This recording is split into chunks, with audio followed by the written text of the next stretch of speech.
हम कर रहे हैं पार्ट 2। पार्ट 1 मैंने एक लेक्चर बना दिया था, उसके बाद मैंने आपको बताया था कि पार्ट 2 में हम क्या करेंगे, इलेक्ट्रिक फील्ड इंटेंसिटी। वो किसके लिए आएगी, that is the non conducting charge spherical sphere. तो आज हमारे पास है पार्ट 2, और पार्ट 2 में आज हम करेंगे दैट इज द, इसका जो फोर्थ पॉइंट का जो फर्स्ट हमने कर दिया था, आज हम करेंगे इसका second part, that is the electric field intensity. Electric field intensity due to charge non conducting, और ये कौन सा होगा, this is non conducting sphere. So इससे पहले मैंने आपको बताया था, मैं दोबारा से फिर से बता रहा हूं, जो हमारे पास स्फीयर थे, स्फीयर की कौन सी कैटेगरी थी, first is that is the either shell या फिर कहते हैं होलो। जो मैंने आपको पिछले लेक्चर में बता दिया था, होलो थे या फिर शेल था, या फिर वो दूसरा उसका जो कैटेगरी थी वो क्या थी, इसकी सॉलिड। होलो जो शेल थे या होलो हमारे पास जो स्फीयर था वो क्या थे, या तो कंडक्टिंग थे या फिर नॉन कंडक्टिंग। ये जो था ये मैंने फर्स्ट वीडियो लेक्चर में अच्छे से बता दिया है, तो अभी थोड़ा मैं फास्ट कर रहा हूं। आप अगर फिर भी ना पता चले, आप उसमें पिछले वाले वीडियो लेक्चर में देख के आप वहां से इसको कर सकते हैं। सो this is the second, that is the conducting, and second is the non conducting. तो जो आज हम करने जा रहे हैं वो कौन सा, that is the non conducting. That means electric field intensity due to solid non conducting sphere. तो अब इसके लिए जल्दी से हम इसकी डायग्राम बना लेते हैं। और जिसकी जो तीन केसेस थे, फर्स्ट 3 केसेस, उनमें इंटीरियर में कोई भी चार्ज नहीं आता था, लेकिन ये नॉन कंडक्टिंग है, तो दैट मींस इसके अंदर भी चार्ज होगा। मींस अब ये वॉल्यूम को रिप्रेजेंट करेगा, सरफेस को नहीं। सो जल्दी से हम पहले इसकी डायग्राम बना लेते हैं। जो फर्स्ट डायग्राम है, लेट अस सपोज कि ये मेरे पास एक स्फीयर है, इस स्फीयर का रेडियस मान लेते हैं, that radius is the r। तो इसके ऊपर जो डेंसिटी आएगी, that is the density is volume charge density, because ये सरफेस पे तो थी, साथ में इसके अंदर भी है। सो अब हम कौन सी टर्म यूज करेंगे, that is the volume charge density. और वॉल्यूम चार्ज डेंसिटी को हम किससे डिनोट करते हैं, so notation is the rho, and rho क्या होती है, that is the charge per unit volume. Let us suppose इसके ऊपर जो चार्ज है, चार्ज की वैल्यू कितनी है, q, and so this is the rho is equal to charge per unit volume. So charge कितना है, q, and what is the volume of sphere, that is the 4/3 pi r cube, and r is the radius of this sphere। तो अब हमारे पास जो first case आएगा, जैसे हमने लास्ट आर्टिकल में किया था, that is the outside the sphere. So outside the sphere, तो सबसे पहले हमें इसके लिए एक गॉसियन सरफेस ड्रॉ करना पड़ेगा, बिकॉज गॉसियन सरफेस क्या होता है, हमेशा ही किसी भी ऑब्जेक्ट का उसका क्या आएगा, symmetric path. So this is the Gaussian sphere, this is the Gaussian surface, the sphere। so अब हम late us suppose this is the point P, जो कि इसके सेंटर से कितना डिस्टेंस दूर है, that is at a distance of r।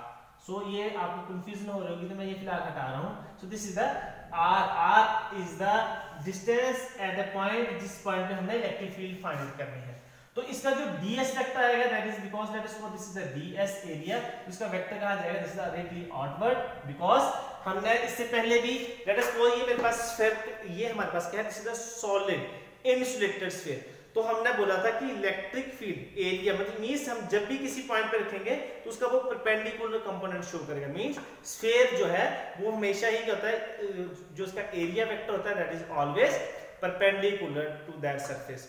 So ये हमारे पास आ गई, हमारे पास ds और electric field, because this is the positive charge, और पॉजिटिव चार्ज के लिए क्या आता है, that is the radially outward. So this is the electric field, means angle between E and ds that is equal to 0। So let us suppose this the r, तो और side के लिए जो r था, r is greater than capital R। तो अब जल्दी से, बिकॉज हम यूज करेंगे that is the application of Gauss law, तो हम जल्दी से करते हैं, this is according to Gauss's law. So Gauss's law क्या बोलता है, that is E dot ds और ये सिमिलर आर्टिकल है शेल की तरह। So E dot ds is equal to q upon epsilon naught, because हम और साइड ले रहे हैं तो अब ये इसका कंप्लीट वॉल्यूम भी आएगा। सो जल्दी से इसकी वैल्यू पुट करते हैं। सो E dot ds, E and ds दोनों के बीच में angle, because E and ds के बीच में एंगल था, then that angle is, because दोनों E भी इस तरफ और ds भी इस तरफ, so angle is equal to 0 degree. So this is the cos of 0 degree which is equal to q upon epsilon naught, and this is the integration of whole surface. Because cos 0 that is equal to 1, so ये कितनी value आएगी, this is the 1, and E is continuous, और continuous के लिए हम electric field लिख देते हैं इंटीग्रेशन के बाहर, so which implies E integration of ds which is equal to q upon epsilon naught, and what is the s? S is the integration of this surface, and this is the surface is integration of ds, and this is the surface area of Gaussian sphere, and surface area of Gaussian sphere कितना होता है, because Gaussian sphere है उसका surface area is equal to 4 pi r square, so this is equal to E 4 pi r square into q upon epsilon naught, so which implies E is equal to 1 upon 4 pi, because इनको नीचे ले गए 1 upon 4 pi के साथ आ गया epsilon naught, ऊपर तक q और r square को लिखते हैं इसके साथ में। So this is the electric field intensity outside the sphere, और outside sphere में E that is inversely proportional to r square. So this is the first case, और आप देखेंगे ये वाला केस जो है ये सिमिलर जो हमने इससे पहले वाला फर्स्ट केस किया था, that is the electric field intensity due to a shell.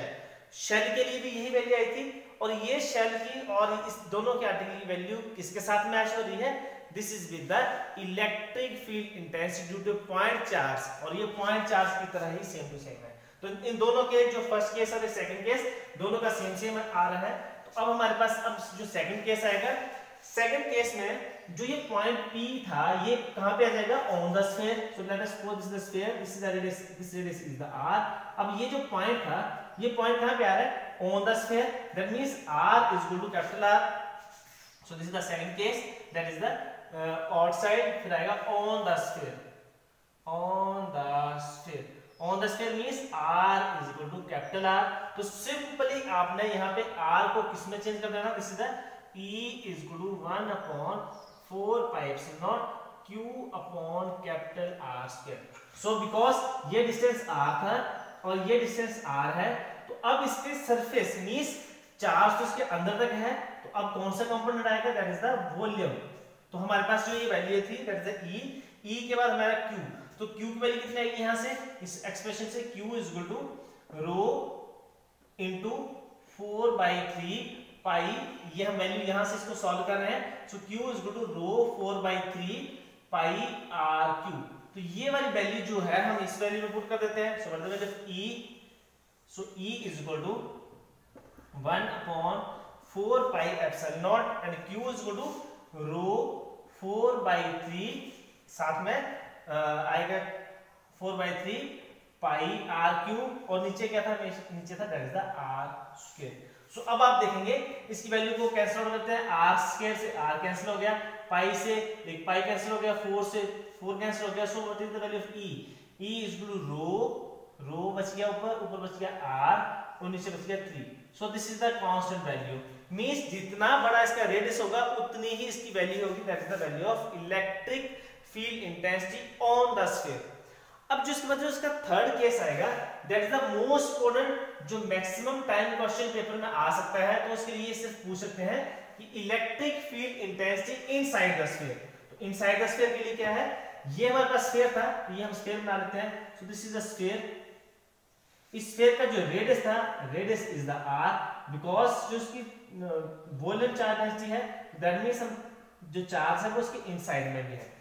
अब पॉइंट P पहले आउटसाइड में था, फिर हम सरफेस पे लेके आए, अब क्या करें हम inside. So let us suppose this is the Gaussian surface, और गॉसियन सरफेस के लिए जो हम रेडियस लेते हैं that radius is the r। Let us suppose this is the ds vector, और इलेक्ट्रिक फील्ड जाएगी इमीडिएटली आउटवर्ड। तो ये हमारे पास आ गया third case, and third case में क्या आएगा, आउटसाइड, फिर आया हमारे पास second is the on the sphere, and third one is the inside. और इनसाइड में आप देखेंगे जो हमारे पास गॉसियन सरफेस था, this is the Gaussian surface, Gaussian surface का जो रेडियस है लेस देन r, मींस ये r जो है गॉसियन सरफेस का रेडियस इस कैपिटल R से कम है। तो अब हमारे पास, अब आप देखेंगे कि जो मैंने इस होल सरफेस की बात की थी, होल स्फीयर की बात की थी, तो होल स्फीयर में क्या था, होल स्फीयर में जो चार्ज था that is the Q, means इसके ऊपर टोटल चार्ज था क्यू। जैसे जैसे हम उसके अंदर जाते जाएंगे दैट मींस चार्ज की वैल्यू कम होती जाएगी। दैट मींस जो ये नेक्स्ट अंदर वाला सरफेस है इसके ऊपर चार्ज आएगा Q dash. Late us suppose इसकी 100 वैल्यू है तो इसकी कितनी बच गई अंदर जाके, दैट्स द 80 एंड 95। तो अब ये जो केस है ये फर्स्ट 3 केसेस से इसलिए डिफरेंट है, फर्स्ट 3 केसेस में इनसाइड में कोई भी चार्ज नहीं था, लेकिन जो हमारे पास ये थर्ड केस है that is the non conducting sphere. Non conducting sphere में अंदर भी वॉल्यूम है और वॉल्यूम के ऊपर क्या आएगी, चार्ज। तो चार्ज को क्या लिख दिया मैंने, क्यू डैश।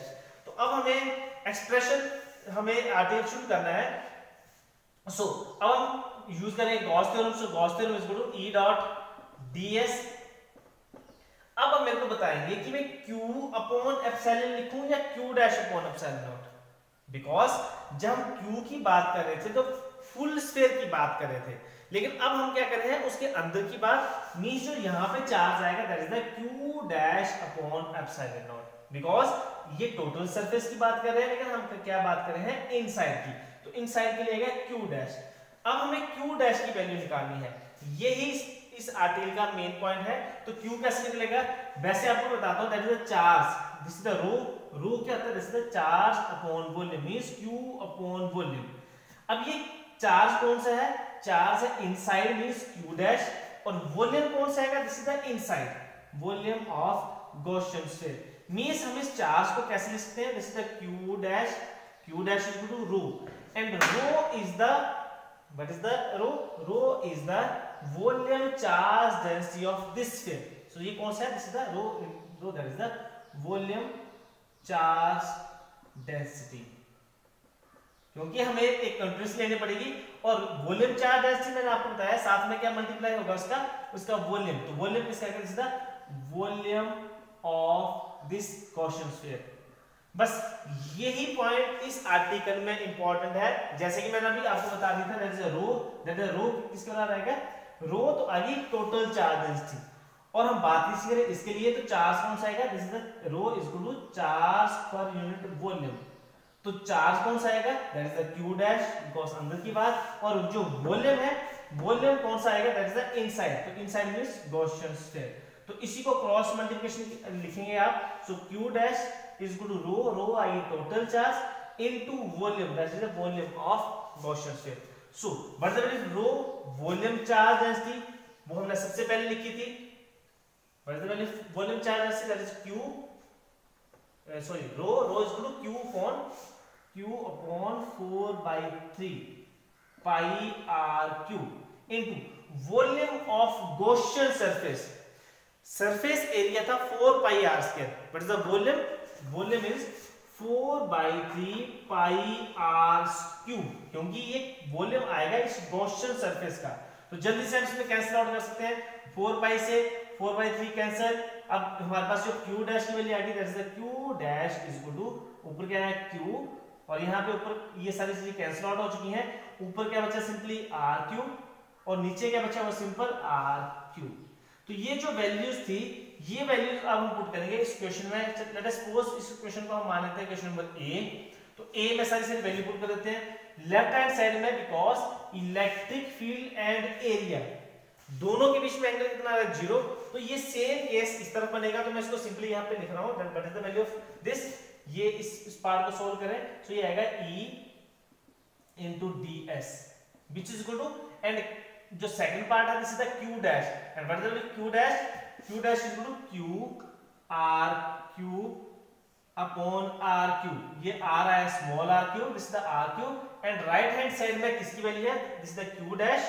Q डैश की वैल्यू हम लिख चुके हैं यहाँ पे, और नीचे क्या आएगा, this is the epsilon not, नीचे बिकॉज़ एप्सिलॉन नॉट था। And what is the ds, ds is the surface area of Gaussian surface. So what is the ds, ds is the surface area of Gaussian sphere। तो surface area कितना आएगा, this is which implies E, और surface area of Gaussian sphere होता है this is the 4 pi r square QR³ upon R³ into epsilon naught. So जल्दी से देख लेते हैं, यहाँ R स्क्वायर से एक R कैंसिल हो गया।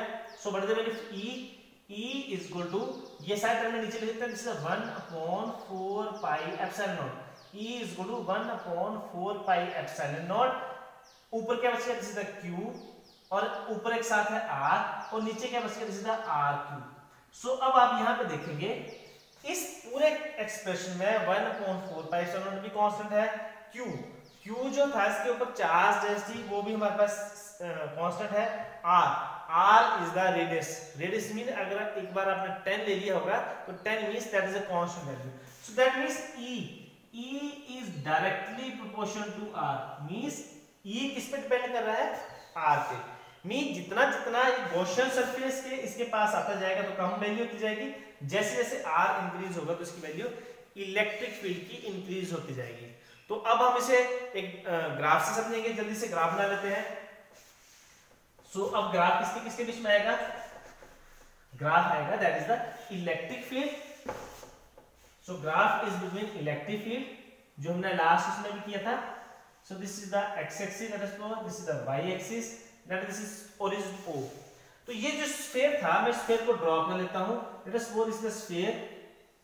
इस स्फीयर का जो रेडियस था that radius is the r, means ये इस तरफ मैं इलेक्ट्रिक फील्ड की वैल्यू लिखूंगा और इस तरफ जो वैल्यू लिखेंगे this is the value of r। ये जो पॉइंट है this is the on the surface, means r is equal to r। तो हमारा जो फर्स्ट केस था that is the r outside, और आउटसाइड की वैल्यू कितनी है, this is the inversely proportional to r square, means जैसे जैसे r इंक्रीज होता जाएगा तो वैसे वैसे इलेक्ट्रिक फील्ड भी कम होती जाएगी। तो ये तो आ गया आउटसाइड, मींस ये था आउटसाइड, और आउटसाइड के लिए वैल्यू क्या थी, r is greater than r। Outside में ये ऑन द स्फीयर कितनी वैल्यू थी, that is equal to on the sphere जो हमने वैल्यू लिखी थी that is constant value, means इसकी जो मैक्सिमम वैल्यू आएगी वो सो जो इसके सरफेस के ऊपर वैल्यू आई थी on the surface that is the ρ/3, और साथ में क्या थी, that is the r। So ये इसके आगे सरफेस और उसके ऊपर आती है इसकी मैक्सिमम वैल्यू।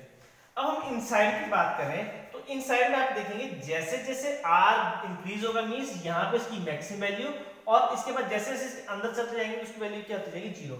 और अगर आप देखें सेंटर पे, मींस अगर r को मैं 0 कर दूं दैट मींस ये जो r जो पॉइंट था यहां फिर इसके बाद हम इसको कहां पहुंचा दें, सेंटर पे।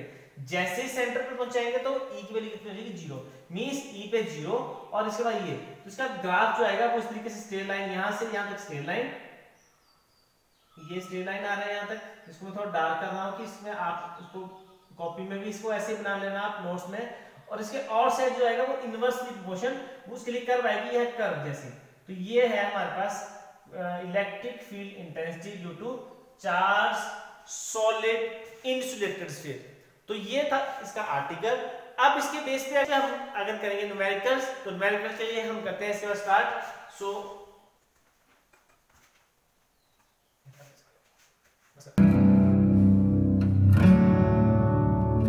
बच्चों अब हम करेंगे न्यूमेरिकल्स। तो न्यूमेरिकल्स मैंने आपके सामने लिख दिया है। What is the numerical, that is the an insulating sphere. Insulating sphere means ये कौन सा केस आ रहा है, this is the case number 4, क्योंकि हमने इससे पहले किया था that is the electric field intensity due to, first case था दैट इज द शेल जो था या तो फिर वो कंडक्टिंग था या फिर था नॉन कंडक्टिंग। जो थर्ड इसके बाद जो था दैट इज द सॉलिड, और सॉलिड में क्या था, कंडक्टिंग, फिर क्या था, नॉन कंडक्टिंग। तो हमारे पास जो केस आ रहा है सॉलिड नॉन कंडक्टिंग स्फीयर, और उस स्फीयर की जो रेडियस है, रेडियस कितनी है, radius is 2 metre, means that suppose हमारे पास एक स्फीयर है, उस स्फीयर का जो रेडियस है, रेडियस कितना आ गया, that is the r equal to 2 metre. तो हमारे पास गिवन क्या क्या आ गया, जो जो गिवन होता है साथ साथ में लिखते चलते हैं। So what is the radius, r is the radius of sphere and this is the 2 metre and contain plus 50 microcoulomb. आप इसको साथ साथ में लिखते रहना कि क्वेश्चन क्या था, an insulating sphere of radius 2 meter contains plus 50 microcoulomb of electric charge। Means जो ये स्फीयर है इसके ऊपर कितना चार्ज है, that is the value of charge, this is the 50 microcoulomb, and 50 microcoulomb means क्योंकि सारे यूनिट्स हमारे पास किस में होने चाहिए, या तो एसआई में या सीजीएस में। तो हमारे पास ये हमारे पास माइक्रो कूलम है, तो उसको हम बना लेते हैं एसआई में। Micro means 10⁻⁻6 coulomb. अब uniformly distributed through all the volume of space mean जो चार्ज है, charge Q that is the 50 × 10⁻⁻6 coulomb, वो इसके ऊपर यूनिफॉर्मली डिस्ट्रीब्यूटेड है। तो ये इसके ऊपर यूनिफॉर्मली डिस्ट्रीब्यूटेड आ गया। सो हमें सबसे पहले निकालना है what is the electric field intensity 1.5 metre away from the centre. अब अवे फ्रॉम द सेंटर आपने मानना है, अभी फ्रॉम इसको इसके दूर नहीं चले जाना, मींस इसकी वैल्यू देखेंगे कि इसकी कितनी वैल्यू है। 1.5 मीटर, 1.5 मीटर मींस ये 2 मीटर इसका रेडियस है, तो दैट मींस 1.5 कहीं यहीं पर लाई करेगा, so this is the 1.5 metre. और ये किसकी वैल्यू आएगी, this is the value of Gaussian sphere की, गॉसियन स्फीयर। सो ये कौन सा वाला केस बन रहा है इंसुलेटिंग स्फीयर, और केस कौन सा है, that is the inside the sphere. और इनसाइड द स्फीयर मींस जो फर्स्ट केस है, this is the A part that is the for inside. तो आप क्वेश्चन के साथ आप बिल्कुल इजीली अंडरस्टैंड कर पाएंगे अगर आप क्वेश्चन को एक बार अच्छे से पढ़ लेंगे। तो क्वेश्चन न्यूमेरिकल सभी इजी होते हैं, बस आपको उसको अंडरस्टैंडिंग करनी पड़ेगी। सो व्हाट द इनसाइड, इनसाइड के लिए एक्सप्रेशन की वैल्यू क्या आई थी, जो हमने अभी सॉल्व की थी आर्टिकल में। सो this is the E is equal to 1/4 pi epsilon naught away sorry this is the inside. So inside की कितनी वैल्यू आई थी, this E is equal to 1/4 pi epsilon naught QR/R3। सो ये हमारे पास थी। आप जो आपने नोट्स बना ली है उस नोट्स पे देखिए, या फिर वीडियो को पॉज करके जहां पे मैंने इसकी वैल्यू लिखी थी वहां से आप इसको कर सकते हैं। सो 1/4 pi epsilon naught कितनी वैल्यू होती है, this is 9 × 10⁻9 and Q is the charge की वैल्यू कितनी है, this is 50 × 10⁻⁻6 and R is the radius of Gaussian sphere. So this is equal to R की वैल्यू कितनी है, that is the 1.5, R is equal to 1.5 metre. So this is the 1.5 upon, और ये R is the radius of this sphere, this is the 2⁻3।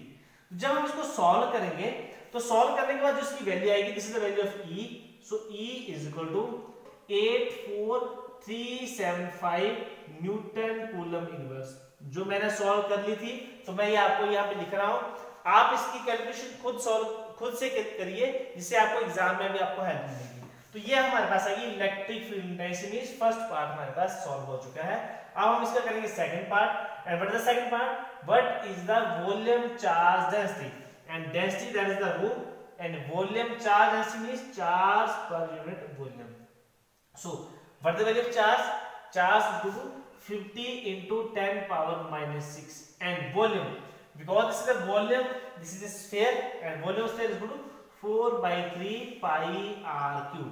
आपने Gaussian surface का नहीं मानना है, बिकॉज हमारा जो इलेक्ट्रिक फील्ड है that is distributed over whole sphere. Whole sphere mean जो हमारे पास स्फीयर है उसका रेडियस कितना है, दैट इज द r। तो हम उसकी वैल्यू पुट कर देते हैं 50 × 10⁻⁻6 अपॉन 4/3 पाई की वैल्यू कितनी होती है, this is 3.14 into r। What is the value of r, r is the radius and radius is equal to 2 का होल क्यूब।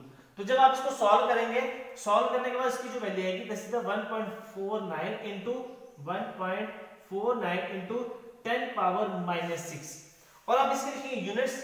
बच्चों ये आपको ध्यान रखना है, क्योंकि जो भी हमें वैल्यूज पूछी होगी हमें उसके यूनिट्स लिखना जरूरी है, अदरवाइज आपका न्यूमेरिकल गलत हो सकता है।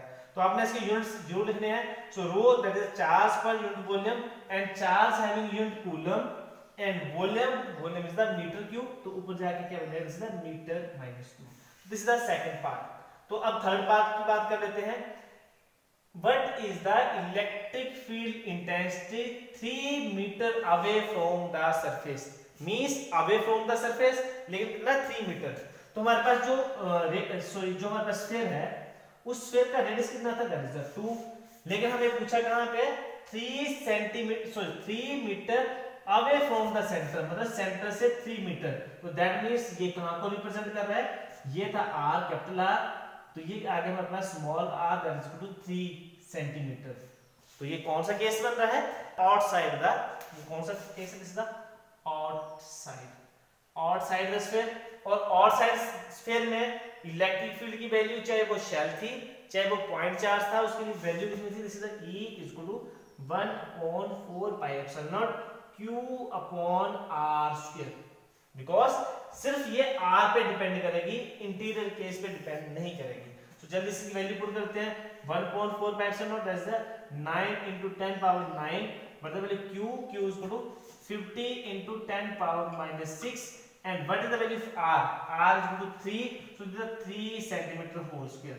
तो बच्चों जब इसको आप सॉल्व करेंगे, क्योंकि 3 3 9 तो ये कैंसिल आउट हो जाएगा, तो ये हमारे पास कैंसिल आउट हो चुका है। तो अब जो हमारे पास वैल्यू बचेगी दैट इज द 50,000, क्योंकि ये 9 है तो 9 में से 6 गए तो कितनी जीरो बची 3, ये 50 है तो कितना बना 50,000 न्यूटन।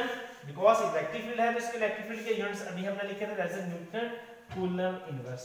तो बच्चों आप इस तरह से आप न्यूमेरिकल भी सॉल्व कर सकते हैं एग्जाम में, कई बार आर्टिकल के साथ साथ। बिकॉज जो इससे पहले वाला आर्टिकल था that is the electric field intensity due to shell और electric field intensity due to sphere, ये मोस्ट इंपोर्टेंट आर्टिकल्स हैं जो एचटी बोर्ड में मैक्सिमम टाइम पूछे जाते हैं। अगर वहां पे न्यूमेरिकल ना हो तो वहां पे अगर आर्टिकल ना हो तो वहां न्यूमेरिकल्स भी होंगे। तो आप न्यूमेरिकल को अच्छे से स्टडी करें, केस देखें कि आउटसाइड है कि इनसाइड है। अगर यही केस इनसाइड में होता है शेल के लिए तो E की वैल्यू कितनी हो जाती है directly, that is the 0, because inside में इलेक्ट्रिक फील्ड नहीं होती है। तो आपने इस तरह से बुक्स में और न्यूमेरिकल देखने हैं, उनको अंडरस्टैंड करना है और उनको सॉल्व करना है। तो बच्चों मिलते हैं नेक्स्ट वीडियो में, बाय।